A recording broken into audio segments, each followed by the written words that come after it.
Jeff and Jeremy in the Morning podcast brought to you commercial free by another podcast. You've subscribed to ours, now subscribe to theirs. It's the Slow County Real Estate Podcast with Hal Swayze. When you're done with this, go listen to something that will actually enrich your life. California DRE 01111 California, Los Angeles area later on this week. I guess that's his first trip as the 47th? Second, that's the 47th. Yeah, it was 47th president. Vanessa Bryant did something pretty cool over the weekend. Is that Kobe's widow?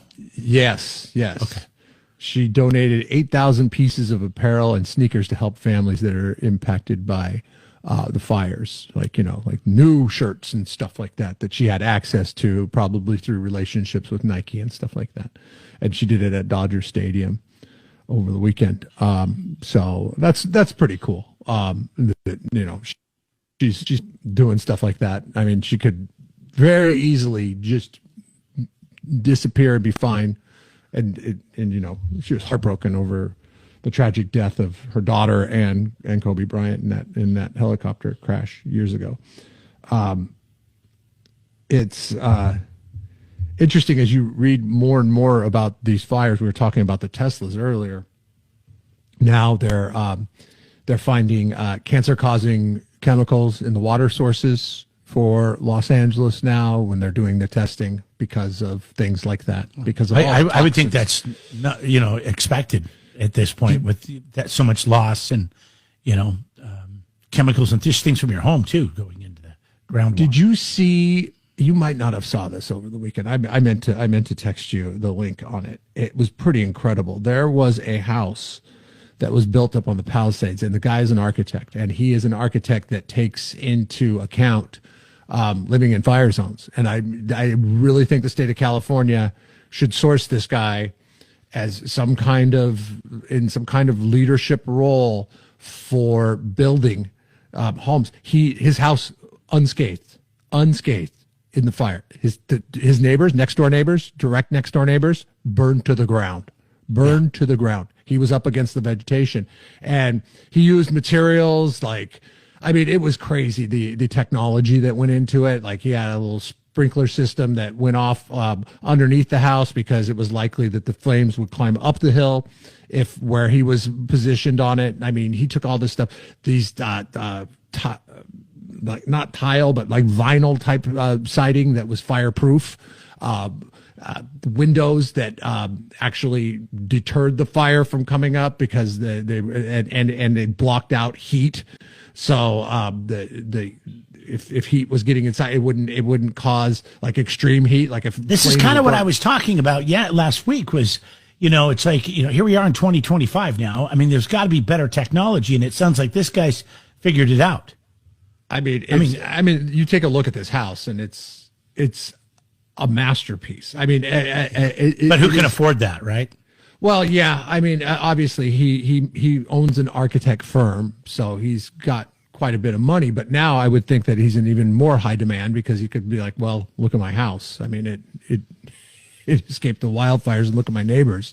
There's going to be so many great stories that come out of this. I know they're putting together this big relief concert. But one of my favorite stories is a local story, and it's about a local San Luis Obispo fire chief. I don't know if you saw this circulating around over the weekend that left a note in somebody's house. I think they lost almost the whole street. This house survived, and he just there were some windows upstairs that needed to be closed, so they had to break in, and he went into the house, and he left just a little Post-it note.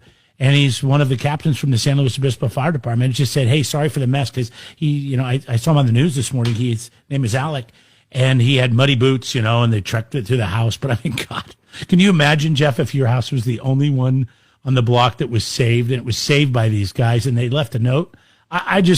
He just said, hey, listen, sorry for the mess. We were so happy we were able to save your house. We couldn't save your neighbors, but at least we got yours. I mean, that is just, I don't know. I know that seems like, what's the big deal there? But it's just such a human touch to such a gross and terrible thing. And it's just a simple note.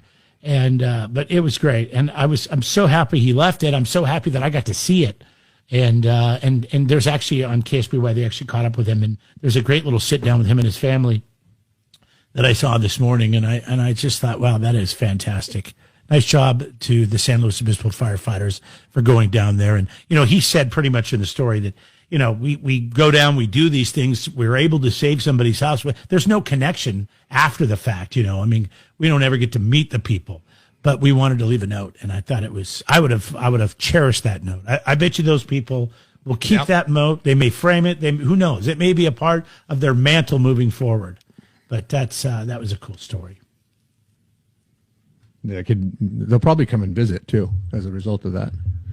Like the chamber and downtown Slow should probably, thank the firefighter as well, because they'll come and visit and feel compelled to help out the community, that saved their house. I would.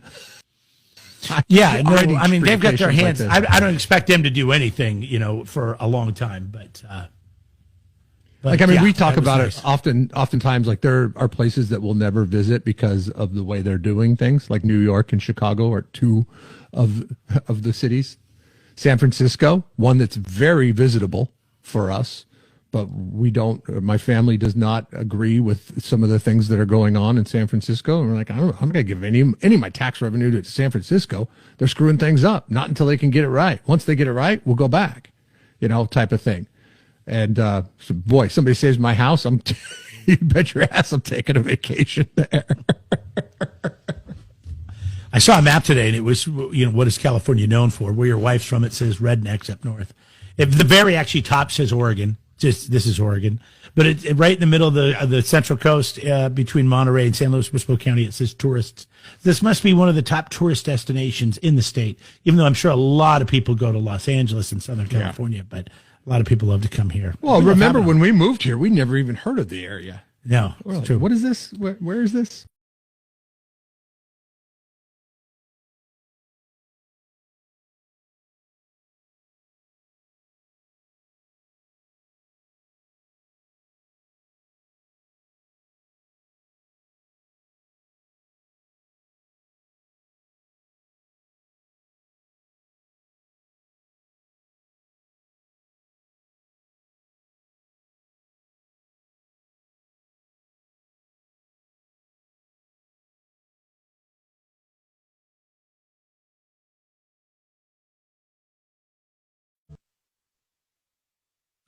Things we didn't get to in hashtag form with Jeff and Jeremy in the morning.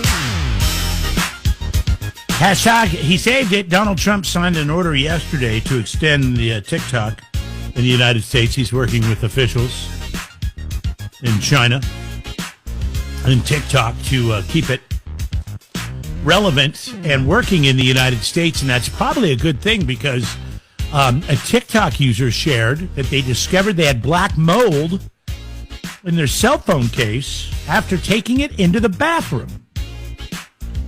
Number 3, keep your iPhone out of the bathroom. In fact, keep all of your phones out of the bathroom. A woman named Andy shared her own PSA on TikTok. Oh, that's nice. Yeah. She opened her phone case to show the inside. It was covered with black mold. Here's why. Her. Andy, like so many other people, likes to bring her phone in the shower to do some karaoke and listen to her favorite tunes, like you and I. Yeah. But her case, which we believe is made of silicone, didn't take kindly to the moisture, which led to the mold. It's also a reminder to take your case off and clean your phone every once in a while. All right, there you go. So don't take your phone in the bathroom if you're taking a shower or if it gets moist. Take it out of its case. And I wonder how that affects people that live in naturally humid environments. Like if you live in... like Florida? Like Georgia? In the South or something like that. Yeah. I mean, is there any escaping that at all? I mean, I guess you go inside your house you and clean your phone on the reg, as they like to say. On the reg. So... let's see. Got some sad news. Whitesnake and Thin Lizzy guitarist John Skies passed away over the weekend, 65 years of age. He'd been battling cancer. So here we go again on our own, right? It's one of your favorites. Is This Love? Yeah, It's like one of my favorites. I like that one a little bit more. I'm more of a romantic. Here I Go Again is a great song because we used to have to do weddings. Jeremy and I did weddings, and it was always the curveball song because it starts off super slow. It's a half and half song. And so it starts out like a slow dance song, and everybody starts slow dancing. And then in the middle, it kicks in, and it becomes a fast song. And people don't know what to do. Some people continue to slow dance because they're already in that mode. And other people start rocking out, and it creates mass confusion on the dance floor. And nobody sees it coming. You could do it 1,000 times, and people will go out there like it's a slow song. Unless they hear this and then you DJ their wedding and they're like, I know what he's doing. I know what he's doing. Joe Haley writes in, he goes, Reg, is that short for regular? Yes. Actually, I think he's making a regular. Yes, it is. That's regular. That. That's regular. how we say it. Yeah. Hashtag sneaking it past the goalie. Department of Health and Human Services on Friday awarded $590 million to Moderna because they wanted Moderna to help develop vaccines to prevent the flus that are found in cows and birds because of the avian flu virus that is out there. They're unpredictable, according to ex-Human Health and Services Secretary Javier Becerra. I wonder how much he invested in Moderna before granting them $590 million. I feel like we might find out these type of things now moving forward. Do you feel any different today? Do you feel any different? Outside the fact I know you're coming down with a cold? I'm not feeling good today. Cautiously optimistic about the transparency of our government. We'll see where it goes. I'm cautiously optimistic because I think government has millions of reasons to hide everything they possibly can from us. Hopefully, the promises that were made are the promises that are kept, and we get to see how our tax dollars work and have been working for the last several years moving forward. Hashtag having trouble sleeping? Did you have trouble sleeping, Jeremy? I fall asleep easy, but then I wake up in the middle of the night and I can't get back to sleep.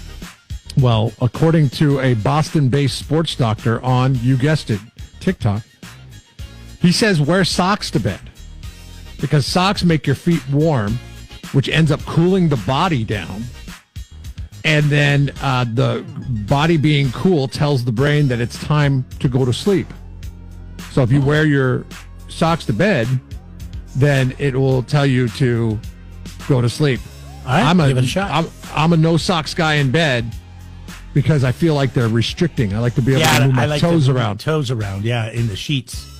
But I'll give it a shot. I'm down. Hashtag another fun moment.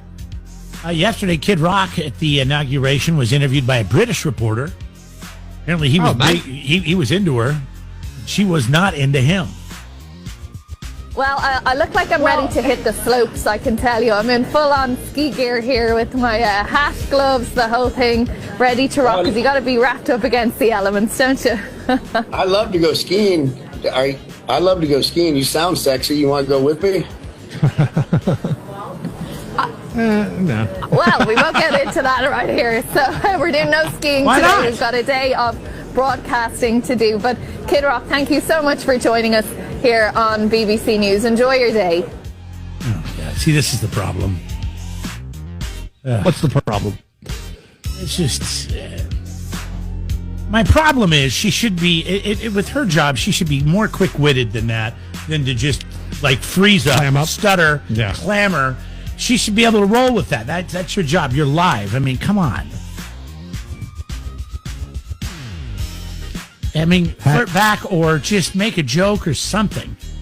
It's just a younger generation. It's just disappoints me time and time again. It's not a big deal to anybody but me, but I like to call this hashtag Walmart Day because there's 2 days that share thing, and I feel like you see a lot of this at Walmart when you go there from the patrons. It is International Sweatpants Day and National Cheesy Socks Day. I guess where you wear silly socks. I'm sure you'll see some silly socks and some sweatpants on display if you go to your neighborhood Walmart, because that seems to be the uniform people wear to go shopping at Walmart. And pajamas, right? The pajamas? Yeah, pajama. It's not pajama pant day, but it's sweatpants day with the neck closest Or thing. silly sock day, right? Silly sock day. Yeah, I think that's Big what cheesy silly sock day is. Yeah. And hugging day. Today's go hug somebody. I had a friend who was visiting, and I introduced him to some of my other friends, all guys, all older than me. I'll tell you right now, I knew who they voted for, and it wasn't her. So they're not into hugging. And this guy's from California. You know, we're huggers in California, right? I'm not from California, but I became one of these people. All of a sudden, I noticed I was hugging guys, and he goes up and he meets my buddy, and he puts his arms around him. He goes, "Oh, we got a hugger here, guys." It set the mood for a great afternoon. John Fetterman, he doesn't care. He's wearing the sweatshirt and shorts to the Trump inauguration. I say, good for you, John. Good for you. Because that's who you are, right? You always see John Fetterman. You know who John Fetterman is, right? He's the Senator from Pennsylvania. Senator from Pennsylvania. So he's always wearing that black sweatshirt. Maybe it's other colors, I don't know, and shorts. So good for you, John. Way to what was it, like 20 degrees outside? He caught a lot of flack for that, by the way. Oh, who cares? And that's why I bring it up. Who cares? He was there. Who cares? Yeah, Nancy Pelosi wasn't there. She was too busy trading Moderna. Like, hold on a second.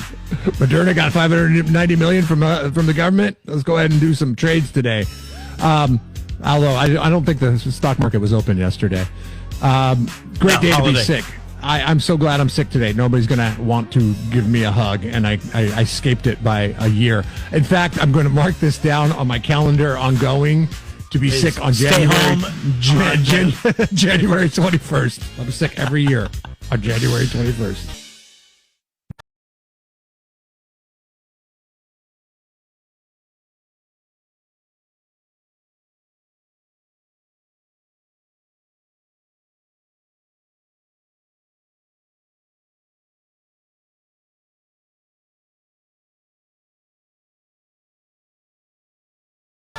KCOZ.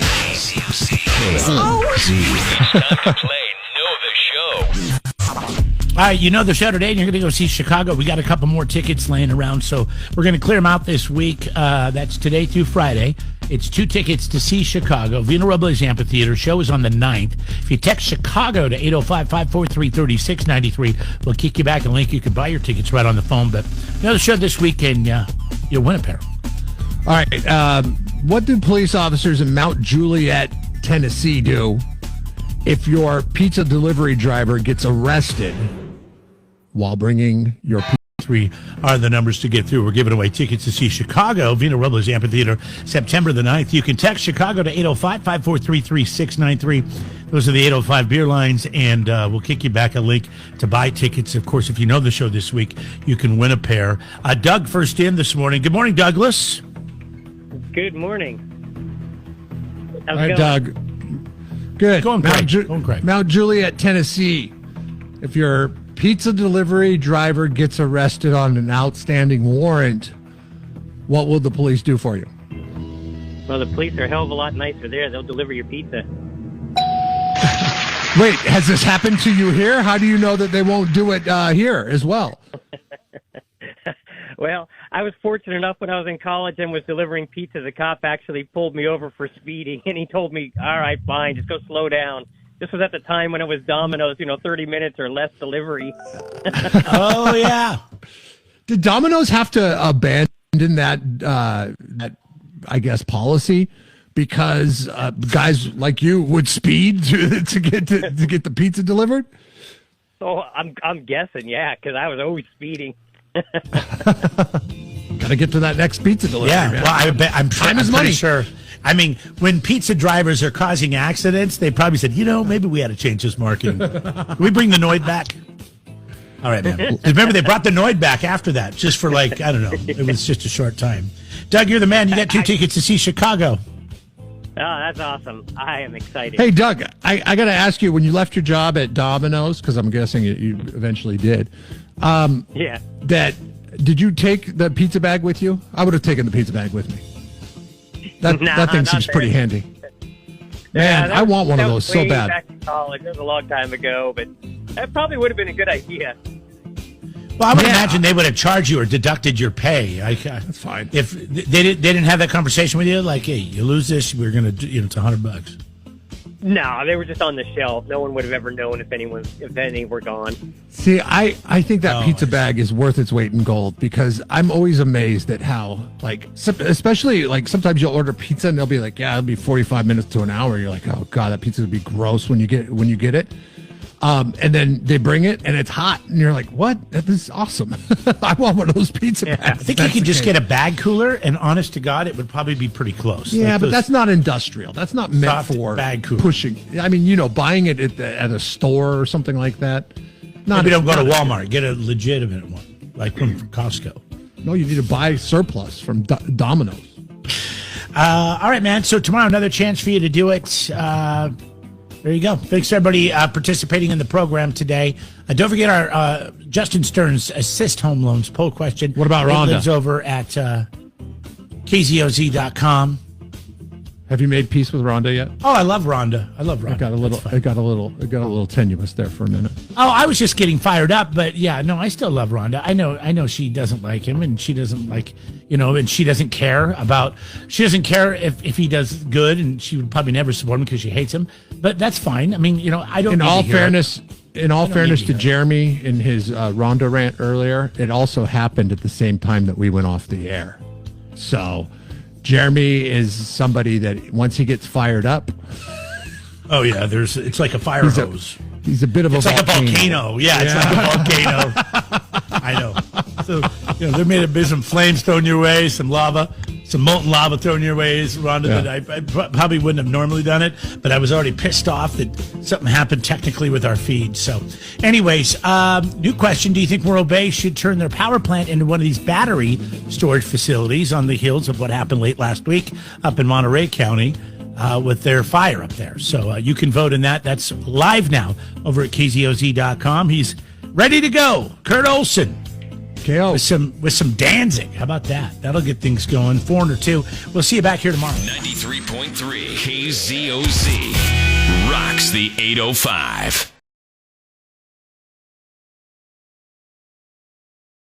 Jeff and Jeremy in the Morning podcast brought to you commercial free by another podcast. You've subscribed to ours, now subscribe to theirs. It's the Slow County Real Estate Podcast with Hal Swayze. When you're done with this, go listen to something that will actually enrich your life. California DRE 01111 911.